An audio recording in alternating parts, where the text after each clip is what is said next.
नमस्कार। कार्यक्रम हमारे मेहमान में आप सभी का स्वागत है और मैं हूं आपके साथ पूर्वा त्रिवेदी। कहते हैं अगर मन में कुछ ठान लो और दृढ़ इच्छा हो तो हम अपनी मंजिल को पाकर ही रहते हैं।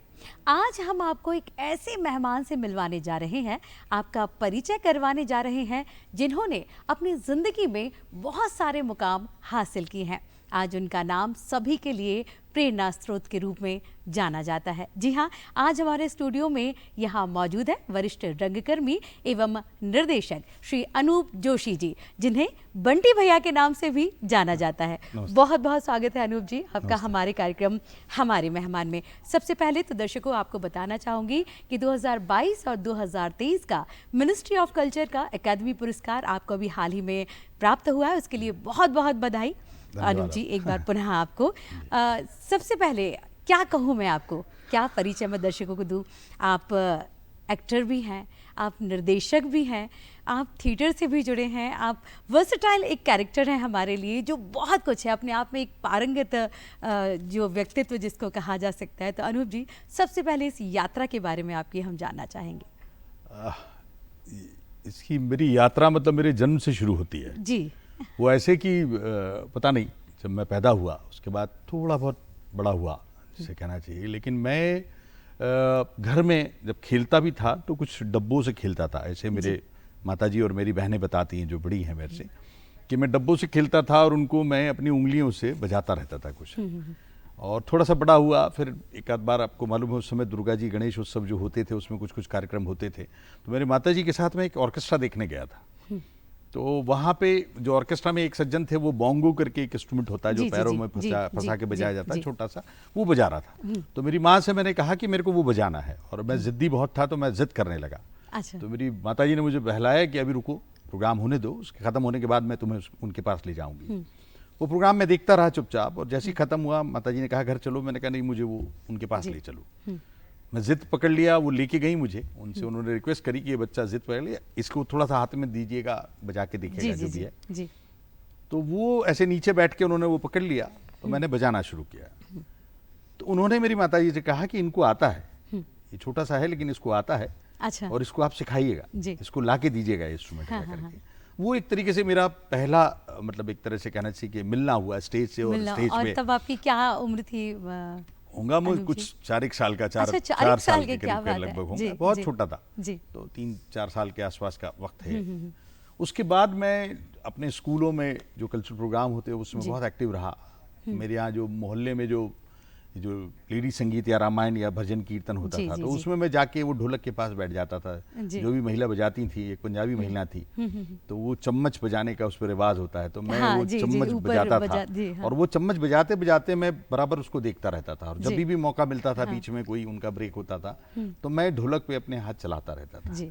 ऐसे करते करते जब मैं 5th क्लास में पहुंचा, तो मेरे ब्रदर इन लॉ थे, तो उन्होंने मुझसे कहा कि तेरे को इतना शौक है, अगर तूने स्कूल में नंबर 1 आया तो मैं तेरे को ये खरीद के दूंगा। अच्छा। तो 5वीं क्लास में मैंने सिर्फ इसलिए पढ़ाई की थी क्योंकि मुझे वो बोंगो चाहिए था। अच्छा। और वो लेके फिर मैंने फर्स्ट क्लास किया, वो लिया, वो मेरी पहली शुरुआत। उसके बाद वक्त गुजरा, फिर मॉडल स्कूल में चला गया जहाँ कल्चर को बहुत ज्यादा अप्रिसिएशन था। वहाँ स्कूल में बहुत रहा, और शायद 9th क्लास में था तब मैंने यहाँ का जो लिटिल बैले ट्रुप था 84 में वो ज्वाइन कर लिया था। तो 10 से 5 में डांस करता था, और स्कूल सुबह 7:30 से 9:30 सिर्फ 4 पीरियड ही अटेंड करता था, और वो छोड़ के मैं डांस करने चला जाता था, और 10 से 5 डांस करके वहाँ आता था। फिर करीब 1.5-2 साल वहाँ रहा, और उसके बाद 11th क्लास की जब एग्जाम दी थी उस समय फिर भारत बंद का इंटरव्यू निकला, और उस इंटरव्यू में मैं सेलेक्ट हो गया और वहाँ चला गया। फिर वहाँ मैंने 16 साल रहा, सन 2000 तक। हाँ, सन 2000 तक। और उस बीच में मैंने मतलब वहाँ के हिंदुस्तान के बाहर के, और मुझे लगता है कि बहुत अच्छा मौका था मेरे लिए, बहुत लकी था मैं कि जिनके साथ मैंने काम किया, जिसमें मतलब फ्रिट्स बेनेविट्स हैं जो ब्रेख्तियन थिएटर से एसोसिएट थे, एक जॉर्ज लवादो करके जो आज की तारीख में पेरिस ड्रामा स्कूल के चीफ हैं, और एक जॉन मार्टिन जो पीटर ब्रुक के साथ काम करते थे इंग्लैंड के, उनके साथ 5 नाटक किए। फिर कारन जी के साथ, अलग जी के साथ, बंसी जी के साथ, हबीब साहब के साथ, रैना जी। तो फिर तो लगातार ही नहीं हुआ और अभी तक निरंतर। उसके बाद सन 2000 में जब वो रेपटरी बंद हुई, तब मैंने अपना खुद का ग्रुप बनाया, फ्रीलांसिंग शुरू की, और 20 साल से वो करता रहा। और उसके बाद मैं वापस अभी 2023 से 22 से मैं वापस से भारत भवन में एज ए एडवाइजर और एज ए टेक्निकल डायरेक्टर मैंने वापस ज्वाइन किया है। जी अनूप जी, जब रहते आपने जैसे बचपन से बताया हमको किस तरह से आपकी यात्रा रही है, सभी का कुछ ना कुछ एक प्रेरणा स्रोत रहते हैं। आप हमको लगता है कि नहीं इन जैसा बनना है या यहाँ से सीखना है। जब तो आप छोटे थे तो आपको कैसे शौक आया थिएटर में जाने का, कैसे? मेरी एक मतलब आदत है या मेरा स्वभाव है कि मुझे अपनी बेइज्जती बर्दाश्त नहीं होती जी। तो मैं कोई भी चीज़ चाहता हूँ तो मुझे लगता है मुझे मिलना चाहिए जी। तो जब थिएटर में मैं गया तो मैंने देखा कि अगर मैं आपके पास आया और मैंने कहा कि मुझे आप नाटक में रोल दे दीजिए, आपके पास एक्टर्स पूरे हैं, तो आप बोल देंगे नहीं, आप जाइए। तो फिर मैंने कहा कि मैं कुछ ऐसा करूं कि जिससे मैं वापस ना आऊं खाली हाथ। तो मैं कह देता था मैं आपका सेट लगा दूंगा। अच्छा। आप कहते नहीं सेट के लिए भी है, तो मैं कहता कॉस्ट्यूम कर दूंगा, नहीं तो मेकअप कर दूंगा, नहीं तो म्यूजिक में कर दूंगा, नहीं तो डांस सिखा दूंगा। कितने सीखने वाली बात है ये कि मुझे वापस नहीं आना था। मतलब मैं चाहता था कि 365 दिन में से 365 दिन मैं किसी कार्यक्रम में रहूं, किसी मंच पे रहूं, वापस नहीं आऊं। तो वो मुझे अच्छा लगता था जी। इसलिए मैंने अपने आप को ऐसा बनाया कि मैं थिएटर का सारा काम करता हूं और सारे काम में मेरी बहुत रुचि है। थिएटर में जो भी काम होता है वो सब करता हूं जी। तो बस इस तरह से मैंने अपने आप को बनाया जी। पहला आपका कौन सा प्ले था, उसके बारे में हम बात करना चाहेंगे। ऐसा कुछ पहले नाटक तो स्कूल के नाटक थे। स्कूल के नाटक भगवत जुगम करके एक संस्कृत नाटक था, उसमें मैंने रोल किया था जी। चेले का रोल जो था उसमें, वो रोल मैंने शुरू किया था, संस्कृत नाटक था वो। हाँ। उसके बाद फिर एक मंच करके यहाँ की संस्था थी भोपाल की, उनके साथ जुड़ा रहा मैं, उसमें किया। फिर अलग जी के साथ एक चंदा बिड़नी किया, बंसी जी के साथ एक मोची की अनोखी बीवी किया, ये बाहर किया। उसके बाद मैं रंगमंडल में आ गया था। रंगमंडल में तो सभी डायरेक्टरों के साथ बहुत सारा काम किया, 16 साल रोज, मतलब हर साल करीब 4 से 5 नए डायरेक्टर आते थे जी, जी, जी। उनके साथ वो जो नाटक होते थे हमारे, और हिंदुस्तान के तो जितने बड़े डायरेक्टर हैं, हमारी किस्मत रही कि हम उनके साथ काम कर पाए, उनको जाना। तो उसका फायदा भी है कि आज की तारीख में अगर कहीं फंसता हूँ, मुझे समझ में नहीं आता कि मुझे क्या करना है जी। तो उससे फायदा ये होता है कि इतने डायरेक्टरों की इतनी सारी थ्योरी मुझे मालूम है। जैसे फ्रिट्ज बेनेविट्स थे तो उनका ये कहना था कि अगर आप जो भी संवाद बोल रहे हैं जी, अगर वो पूरी सोल के साथ बोल रहे हैं, अपनी आत्मा के साथ बोल रहे हैं, तो आपकी बॉडी अपने आप रिएक्ट करेगी। मतलब फॉर एग्जाम्पल है कि अगर आपके पास कोई हथियार नहीं है और आप किसी को कहते हैं कि मैं आपकी जान ले लूंगा, तो अगर आपने बाय हार्ट बोला है उसको, तो अपने आप ये हाथ आपके उसकी गर्दन की तरफ जाएंगे। मुझे बताना नहीं पड़ेगा कि आप हाथ उसकी गर्दन की तरफ ले जाओ जी। बिल्कुल। तो ये एक अलग थ्योरी है। जॉर्ज लबादो की थ्योरी थी कि दो शब्दों के बीच में जो अंतराल होता है, अगर वो आपने सही लिया तो आपका अभिनय सही होगा जी। क्या बात है। कारण जी का ये कहना था कि कारण जी मतलब अपने तरीके से काम करते थे, तो वो हमेशा एक मतलब उनका ये रहता था कि चूंकि वो म्यूजिक के बहुत एक्सपर्ट थे, तो सुरों पे बहुत डिपेंड करते थे जी। कि किस सुर में आप बोल रहे हैं जी। वो कारण जी के लिए बड़ा इंपॉर्टेंट होता था। और आपका शरीर की बनावट क्या होगी, जो उनकी बॉडी लैंग्वेज होगी, उन दोनों का मिक्स करके ही वो कैरेक्टर को अलग अलग तरीके से उसको प्रेजेंट करते थे, जिसकी वजह से उनका कोई भी कैरेक्टर रिपीट नहीं होता था।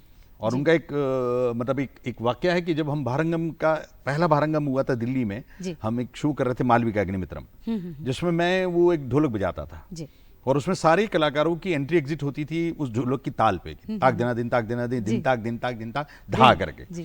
तो इंटरवल में वो मेरे पास आए और बोले कि वो जो तुम तिहाई बजाते वो तिहाई मत बजाना, 10 मिनट बाद इंटरवल के बाद आप कहीं भी उसको 2 मात्रा बजा के बंद कर देना। तो मैंने कहा क्यों? बोले वो मत पूछिए, कर दीजिएगा। मैंने वो किया, एक थोड़ा सा पॉज आया और बहुत बड़ा लाफ्टर मिला।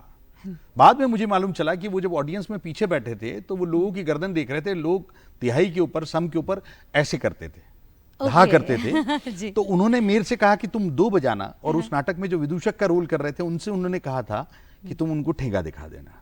तो ऑडियंस ने ऐसा किया, विदूषक ने ऐसा ठेंगा दिखाया और ऑडियंस अपनी ही बेवकूफी पे हंस दी। तो ये कहते हैं कि चलते शो में एक लाफ्टर लेना, ये क्रिएटिविटी इससे पता पड़ती है। ऐसे वो लोग काम करते थे जी जी जी। तो वो सब सीखा तो बस, और अभी भी चल रहे हैं, बहुत आगे चलना है, बहुत आगे जाना है। बहुत सारा गुरुओं से बहुत सारी चीजें आपको सीखने मिली। अनूप जी, सबसे करीब आपके कौन सा ऐसा रोल है या ऐसा कौन सा प्ले है जिसने आपको भावुक कर दिया, जो हमेशा आपके दिल के करीब रहता है? अगर ये बात कहें तो ये बात आप ये बताइए, सवाल ही वैसा है कि आप किसी माँ से पूछें कि उसका कौन सा बच्चा उसको प्रिय है और कौन सा नहीं, तो लगभग सारे ही नाटक मेरे लिए प्रिय हैं। लेकिन कुछ नाटक को मैं मानता हूँ। भारत भवन के जो खासतौर से कुछ प्रोडक्शन है कि घासीराम कोतवाल है वदन है, मालविका अग्निमित्रम है, फैदरा एक नाटक है, वैसा करके। तो ये मेरे बहुत करीबी नाटक रहे। और मेरे अपने नाटक की बात करेंगे जी। तो मेरे अपने सबसे ज्यादा नजदीक एक मेरा नाटक है जो अभी भी चलता है, जिसका नाम है प्लीज मत जाओ जी। वो मेरे बहुत करीब है जी, उसके बारे में भी हम थोड़ा सा जानना चाहेंगे। वो नाटक की जो मैंने निर्देशकीय मैंने जी, जो उसको जी। अपना बताया है, उसमें ये मैंने बताया कि इस पूरे विश्व में सारी जो महाशक्ति है वो गोल है, यानी पृथ्वी गोल है, सूरज गोल है, चांद गोल है। जी। तो कहीं ना कहीं एक चक्र है, और जी। चक्र का मतलब ये होता है कि आप रिपीट होंगे, यानी जहां से शुरू किया तो वहां वापस आएंगे। तो उस नाटक के थ्रू मैं ये कहता हूं कि आप जीवन में कभी भी किसी के साथ जो भी आप व्यवहार करते हैं या जो भी आप उसका साथ आचरण करते हैं आपका, वो कहीं ना कहीं आपके साथ भी रिपीट होगा। जी। अगर मैंने किसी को तकलीफ दी है तो कोई ना कोई कहीं मुझे ना भी कहीं तकलीफ देगा। लौट कर आता है। अगर जी, मैंने किसी को बिल्कुल। थप्पड़ मारा है तो कोई ना कोई मुझे भी थप्पड़ मारेगा। जी बिल्कुल, कहते तो हैं मेरा ना ये इतिहास हाँ, दोहराता है अपने आप दोहराता को। है। तो जी। मेरा ये मानना है कि आप हमेशा अच्छा करें जी। तो आपके साथ भी हमेशा अच्छा ही होगा। जी। तो वो उस नाटक में मैंने वो थीम है। 3 पात्रों के साथ कहा है। जी। और मेरे सारे नाटक मैं पुरुष और स्त्री के संबंधों पे करता हूँ। अच्छा। तो वो नाटक भी वैसा है। और उस नाटक की जो मूल जो स्क्रिप्ट है वो विजय तेंदुलकर के 2 बहुत छोटे छोटे नाटक थे जिनको मैंने मिलाया Combine और किया आपने। थोड़ा सा इम्प्रोवाइज करके जी। उसको वो एक नाटक बनाया। जी। जी। जी। और वो नाटक बहुत मशहूर है और मेरे ख्याल से हिंदुस्तान बिल्कुल। के सारे बड़े शहरों में हो चुका है। सारे बड़े शहरों में हो चुका है वही। और काफी प्रसिद्ध वो मेरे बहुत नज़दीक नाटक है वो। जी। अनूप जी, ऐसा कोई वाकया या ऐसा कोई किस्सा हम आपसे जानना चाहेंगे जो रंगमंच या आपके इस यात्रा से जुड़ा हो, जो हमेशा आपको प्रेरक भी लगता हो और जिसे सोचकर आपको अच्छा लगता हो? हाँ, बहुत सारे हैं वैसे किस्से, लेकिन एक बताता हूँ मैं कि मैं कर्नाटक गया था। मैं कर्नाटक में जो कारण जी ने यहाँ से जाने के बाद में एक रिपोर्टरी बनाई थी, रंगायन मैसूर जो है जी। कर्नाटक सरकार की, वहाँ मैं एक प्ले डायरेक्ट कर रहा था जी। कन्नड़ में। तो शाम को एक दिन कारण जी ने अपने घर बुलाया था ऐसे ही कि मेरे साथ खाना खाना। तो मैं उनके घर गया था, तो हम खाना खा रहे थे, साथ में बैठे थे, और उनका जो घर था उसके सामने ही हॉस्टल भी था जिसमें सारे एक्टर्स रहते थे। जी। तो एक एक्टर वहाँ आया और उसने बाबा से बोला कि वो कहीं से ऑटो से आया था, तो उसके पास 100 के खुले नहीं थे। तो उसने कहा आपके पास 100 के खुले हैं क्या? तो बाबा ने अपने कुर्ते की जेब में टटोला, वो नहीं थे। फिर उन्होंने कहा अंदर जाओ और अंदर एक गुल्लक रखी है, उसमें मैं चिल्लर डाल के रखता जी, हूँ, जी, उसमें से निकाल लेना और 100 रुपया उसमें डाल देना। हाँ। वो लड़का अंदर गया और वो उसने अपना जो भी लिया, थोड़ी देर बाद आया वो, हाँ। और वो जा रहा था और वो कुर्ता पहना हुआ था। तो वो जाने लगा तो बाबा ने कहा निकाल लिया? बोले हाँ। और बोले उसमें 100 का नोट डाल दिया? बोले हाँ। अच्छा। तो उन्होंने उससे बोला कि यार जो कुर्ते से जो सिक्कों की आवाज आ रही थी, तो उसको लेके बोला यार आवाज तो बोले 200 रुपए की आ रही है। अच्छा। तो ये उसको वो बेचारा मतलब बड़ा सा झेप सा गया और मुझे बहुत जोर से हंसी आ गई कि बाबा मतलब कहीं भी वो जो ह्यूमर था उनका प्लस साउंड की बात थी। जी जी जी। कि उनका कहना था कि 100 रुपए डाले और चिल्लर शायद तुम 200 रुपए, मजाक कर रहे थे निकाल के। हाँ हाँ। और ऐसे ही एक बार एक रिकॉर्डिंग में उन्होंने एक दरवाजे को, जो एल्युमिनियम का दरवाजा था, उसको खोलते थे तो वो आवाज करता था, उसमें ऑयल नहीं था। तो किसी काम के लिए उन्होंने उस आवाज को रिकॉर्ड किया जी। और रिकॉर्ड करने के बाद अंदर आ गए। फिर पता नहीं क्या हुआ, वापस गए और जाके उस दरवाजे से वो हाथ जोड़ के बात करे कि आपने बहुत अच्छा साउंड हमको दिया, आपका बहुत बहुत धन्यवाद। हाँ। लेकिन बोले मैं आपकी मदद नहीं कर सकता, क्योंकि अगर मैंने आपकी मदद करी और अगर इसमें तेल डाल दिया तो आप ये सुर बदल जाएगा और इसलिए आपका बहुत बहुत धन्यवाद। तो ये जो जीवन जी छोटी मतलब छोटी चीजें हैं, निर्जीव लेकिन चीजों के साथ जो उनका रिश्ता था, जी। तो मुझे लगा कि ये नाटक के लिए, और वो हमेशा कहा करते थे जी। कि कलाकार जब बनना है बन जाओगे, लेकिन सबसे पहले कोशिश करो कि एक अच्छा इंसान बनो। इंसान बनो, अगर आप बिल्कुल। इंसान अच्छे बन गए जी। तो कलाकार तो निश्चित बन जाएंगे। जी, तो बिल्कुल वो मैंने, सही और बात है। दूसरा वो हमेशा बोलते थे कि अपने आप को हमेशा 0 पे रखो, जी। तब आप अपने आप को बार बार नंबर दोगे, बार बार वो चैलेंज मिलेगा, बार बार ऊपर नीचे होगे तो क्रियाशील रहोगे। जी। एक बार आपने अपने आप को 100 नंबर दे दिए, फिर आप कुछ नहीं करोगे। बिल्कुल 100 नंबर देने वाली बात से याद आया मुझे अनूप जी कि आपने तो बहुत सारी चीज़ें बारीकियां सीखी हैं। सबसे ज़्यादा मुश्किल आपको क्या चीज़ सीखने में आई? रंगमंच की बात की जाए कि एक अगर मेकअप आर्टिस्ट भी होता है, इसमें लाइट भी रहती है, साउंड भी रहता है और रंगमंच पे एक्टिंग भी रहती है, निर्देशन भी रहता है, क्या आपको लगा कि मेरे लिए थोड़ा सा चैलेंजिंग है? मेरा अपना मानना है कि कोई भी अगर आप क्रियाशील काम करते हैं जी, या रचना करते हैं किसी चीज की, तो उसकी सीमा कोई नहीं है, वो अनंत है। जी। तो मेरा अपना मानना है कि कभी भी आप संतुष्ट ना हो। हमेशा जब तक आप अपनी कमजोरी को अगर याद जी। रखेंगे, और इसीलिए मेरे कुछ साथी हैं जिनके साथ मैं बहुत ज्यादा रहता हूँ, और वो सारे लोग मेरी हमेशा बेइज्जती करते हैं। अच्छा। हाँ, मेरे को हमेशा क्रिटिसाइज करते हैं, मेरे को हमेशा जी। इंसल्ट करते हैं। हाँ, हाँ, और मेरा मानना है वही आपके सही हितैषी होते हैं। हितैषी होते हैं। क्योंकि जब आपके साथ कोई आपके मतलब आपको इंसल्ट करता है या बेइज्जती करता है, तब आपको गुस्सा आता है, और फिर आप ये कहते हैं कि अपने आप को क्या समझता है या क्या समझती है, अब मैं अब मैं करके दिखाऊंगा। बताऊंगा। तो क्या आप बात। ग्रो करते हैं, हाँ। और जहां जिसने आपकी पीठ थपथपा दी, आप रिलैक्स हो जाते हो, अरे यार मैं तो बहुत अच्छा काम करता अच्छा हूँ, कर रहा तो हूँ, आप प्रयास करना बंद कर देते हैं। हाँ जी। तो जो प्रयास करना बंद किया, मतलब आपने अपनी ग्रोथ को रोक लिया। तो पौधा तो हमेशा वही सक्सेस होता है जो हमेशा बढ़ता रहे, जी। फूल देता रहे। बिल्कुल सही बात है, और जिस तरह से आपकी ग्रोथ और जिस तरह से आप आगे बढ़ रहे हैं, तो हम सबकी भी हमेशा शुभकामनाएं रहेंगी कि इसी तरह से आप पूरे भारत का नाम रोशन करते रहें, जो भी आप कर भी रहे हैं। अभी विदेशों में भी आपका जो है इस तरह के कार्यक्रम वगैरह चल रहे हैं, वहाँ से भी जुड़ाव है, भारत के साथ साथ आप अन्य देशों से भी आप संपर्क में हैं, उसके बारे में भी हम जानना चाहेंगे। जी, अभी कुछ सालों से मैं लगातार जा रहा हूँ, और मेरा एक अनुबंध भी हुआ है विदेश में, यूके में। अच्छा। स्कॉटलैंड के ग्रुप के साथ, जिनके साथ मुझे हर साल वहाँ जाना होता है, उनके साथ मैं काम करता हूँ। तो 10 साल का मेरा ये अनुबंध है, जिसमें से 4 साल हो गए। 4 साल से मैं लगातार जा रहा हूँ, और अभी भी अगले ही महीने यानी जून में, शायद अगले के अगले महीने जून में मैं अमेरिका जाऊँगा।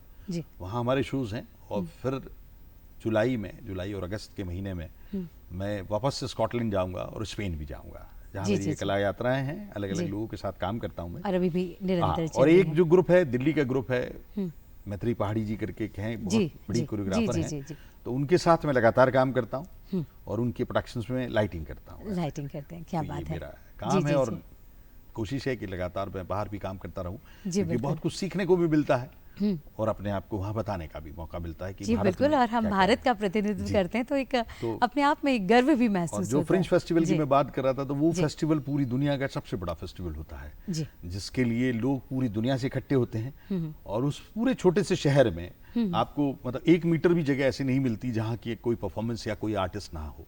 पूरा शहर आपको एक ग्रीन रूम जैसा दिखता है, लोग मेकअप में, कॉस्ट्यूम में घूमते रहते हैं, कोई आइसक्रीम खा रहा है, कोई खाना खा रहा है। तो वो जो वहाँ रहने का अनुभव है, उस समय पूरी रोडों पे हमेशा परफॉर्मेंस चलते रहते हैं, वो जगलरी तो मतलब आपको यहाँ की शैली, यहाँ जो कार्यशैली रहती है, और वहाँ की अनुप जी क्या अंतर दिखाई देता है? थोड़ा सा विभिन्नताएं बहुत हैं, क्योंकि पूरी दुनिया से लोग आते हैं जी। और क्या मुश्किल लगता है वहाँ काम करना विदेशों में? नहीं, बिल्कुल मुश्किल नहीं, बल्कि वहाँ बहुत ज्यादा क्यूरियोसिटी होती है कि काश आपको लोग 7 जन्म की बात करते हैं, मैं कहता हूँ 70 जन्म भी मिलेंगे तो वो सब जानना और वो सब सीखना कम है। पॉसिबल नहीं। तो बड़ी इच्छा होती है कि काश हम जाके वो सब सीख सकें। कि एक जगह मैंने देखा था कि एक आदमी वायलिन को आरी से बजा रहा था, जो आरी कारपेंटरी में इस्तेमाल करते हैं। आरी से, जी। हाँ, और एक अलग सा साउंड निकल रहा था। तो वो ऐसी बहुत सारी अद्भुत चीजें होती है जो वहां जब आप देखते हैं।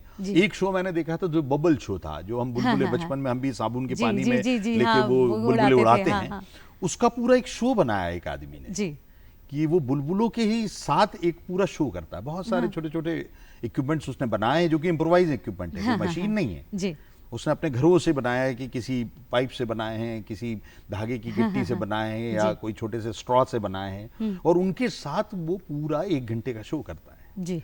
तो इतनी अद्भुत चीजें आपको देखने को मिलती है कि नाटक देखा, संगीत देखा, नाच देखा, लेकिन एक बबल शो भी देखा। मतलब क्या कभी आपको ऐसा लगा कि जो वहाँ होता है विदेशों में, उसको हमारे भारत में भी कुछ इम्प्लीमेंट हमको यहाँ भी करना चाहिए? करते हैं लोग, क्योंकि हमारे यहाँ भी बहुत सारे, अगर आप लोक जीवन में जाएंगे तो बहुत सी अद्भुत चीजें हैं।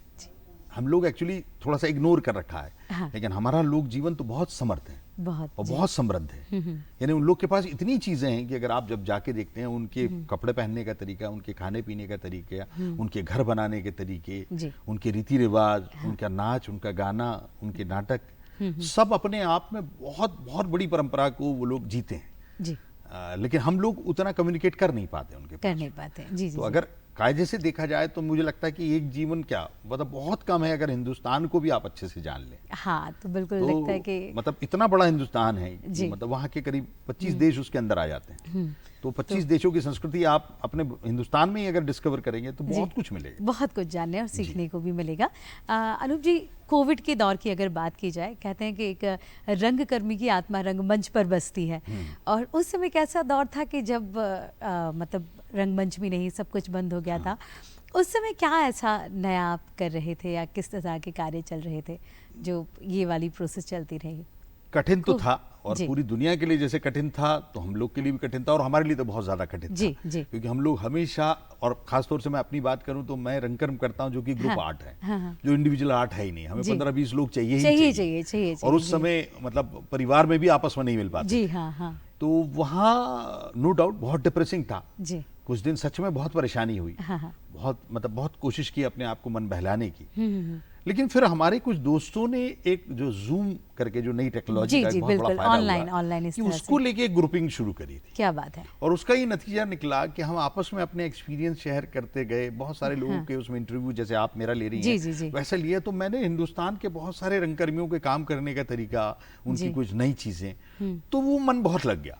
और वो अच्छा। हमेशा इंतजार रहता था कि यार रोज वो प्रोग्राम आएगा। जी। तो वो हम जूम मीटिंग के थ्रू पूरे हाँ। हिंदुस्तान के रंगकर्मी हम आपस में जुड़ गए। जी। उसमें कई लोगों ने किया, और एक मेरे मतलब प्रोफेसर थे यहाँ पे भोपाल में, उनके बेटा जो कि अमेरिका में रहता था, उसने तो जूम पे ही पूरा नाटक भी किया। क्या उसका बात शो है, भी यानी हमने जूम अवसाद पे को भी देखा। आपने अवसर में बदल परिवर्तित दिया। कर दिया तो और उसमें उसके भी बाद आपने मुझे नहीं जारी लगा रखा। कि हमें हाँ। कभी भी कोई दिक्कत हुई। हमें लगा फिर अगर ये और मतलब भगवान न करे कभी ऐसा हो, लेकिन और जी। भी अगर आगे चलता तो हम लोग ने अपने आप को बिजी कर लिया था। बिजी कर लिया था, हाँ जी। तो वो एक बहुत अच्छा वक्त निकला, वो भी लेकिन थिएटर के थ्रू ही हुआ, जी, एक जी। ग्रुप आर्ट के थ्रू ही हुआ। जी, जी।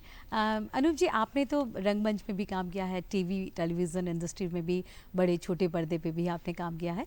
दूरदर्शन आकाशवाणी के साथ आपका किस तरह से जुड़ना हुआ और कौन सा आपका पहला भोपाल में जी। तो अगर सबसे पहली बात करूं तो बचपन में स्कूल से मैं बाल सभा में आया था। अच्छा। सबसे पहली बार जी, जो जी, मैंने जी, रेडियो जी, स्टेशन देखा जी, था, हाँ। तो बाल सभा में हम मतलब हमारा एक ग्रुप सॉन्ग था, उसके लिए आए थे हम, ऐसा करके वहां से शुरुआत हुई। फिर रेडियो में लगातार काम करता रहा। जी। फिर जब दूरदर्शन खुला तो दूरदर्शन में भी काम किया। फिर यहाँ बहुत सारे मित्र बने भोपाल दूरदर्शन में खासतौर से। जी।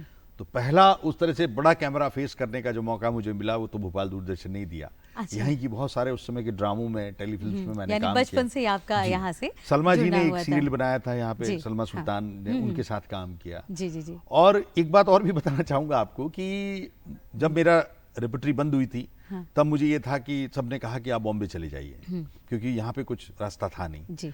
तो लेकिन मैं इस शहर से बहुत प्यार करता हूँ, और मैंने ये तय कर रखा था कि मैं बॉम्बे नहीं जाऊंगा। जी। तो मैंने अपने दोस्तों से कहा कि मैं बॉम्बे को यहाँ लाऊंगा। तो कई लोगों ने कहा भी कि तुम्हारा तो दिमाग हिल गया है, मुझे लगता है कि तुम्हारी नौकरी चली गई इसलिए। लेकिन फिर मैंने ये कोशिश की कि मेरे जो वहाँ दोस्त थे उन लोगों को कहा कि मेरा ये जो शहर है बहुत सुंदर है, जी। और यहाँ सारी नेचुरल ब्यूटी भी है, यहाँ पर आर्टिस्ट भी बहुत सारे हैं। तो मैंने कहा आप आइए यहाँ शूट करिए। क्या तो बात लोगों है। ने कहा वहाँ तो कुछ साधन नहीं है। मैंने कहा वो सब मैं करूंगा। जी। और मैंने फिर वो जैसे लाइन प्रोड्यूसर काम किया, जिसके लिए लोगों ने मेरा मजाक भी बनाया कि बंटी तो बॉम्बे वालों के लिए होटल ढूंढता है या गाड़ियां ढूंढता है। लेकिन वो मेरा एक टारगेट था, और उसका नतीजा हुआ कि आज की तारीख में मैं कोई भी ग्रांट नहीं लेता, और थिएटर करने की ग्रांट मैं फिल्म और टेलीविजन से लेता हूं। बिल्कुल, बिल्कुल। अनूप जी, हमारे जितने दर्शक हैं देख रहे हैं आपको, और वैसे तो आपके इतने साल का एक्सपीरियंस हमारे आज के इस कार्यक्रम में समाहित कर पाना बहुत ही मुश्किल है, क्योंकि बहुत कुछ जानने लायक है, आपसे बहुत कुछ सीखने लायक है। लेकिन हम चाहेंगे हमारे युवा जो इस क्षेत्र में आना चाहते हैं, करियर बनाना चाहते हैं, उनके लिए एक प्यारा सा संदेश आप ज़रूर दें कि किस तरह से वो इसमें आ सकते हैं और आगे बढ़ सकते हैं। मैं सारे युवाओं के लिए तो एक ही संदेश देना चाहूंगा कि जीवन में कभी संतुष्ट ना हो, जिद रखें, पॉजिटिव जिद, और हमेशा चलते रहें। हमेशा कुछ नया सीखने की कोशिश करते रहेंगे। तो जैसे कहा जाता है कि प्रकृति में ये कहा जाता है कि रुका हुआ पानी सड़ जाता है, उसमें कीड़े पड़ जाते हैं, और बहता हुआ पानी हमेशा निर्मल होता है। तो जब तक अगर आप चलते रहेंगे तो हमेशा ताज़े रहेंगे, निर्मल रहेंगे, और वो ताजगी ही लोग पसंद करेंगे। बस यही कहना चाहता हूं। बहुत बहुत धन्यवाद अनूप जी, बहुत बहुत धन्यवाद। और दर्शकों, जैसा कि आपने जाना सुना कि किस तरह से अनूप जी की यात्रा रही है और किस तरह से वो हमारे भारत का भी प्रतिनिधित्व कर रहे हैं और भारत का भी नाम रोशन कर रहे हैं मध्य प्रदेश के साथ साथ। तो आज के इस कार्यक्रम में इतना ही, और निश्चित रूप से जिस तरह से संदेश अनूप जी ने दिया है, हम सब उस पर अनुग्रहण करेंगे और आगे बढ़ते रहेंगे। बहुत बहुत धन्यवाद हमारे इस कार्यक्रम में आने के लिए, और आप सभी को भी हमारे इस कार्यक्रम से नमस्कार।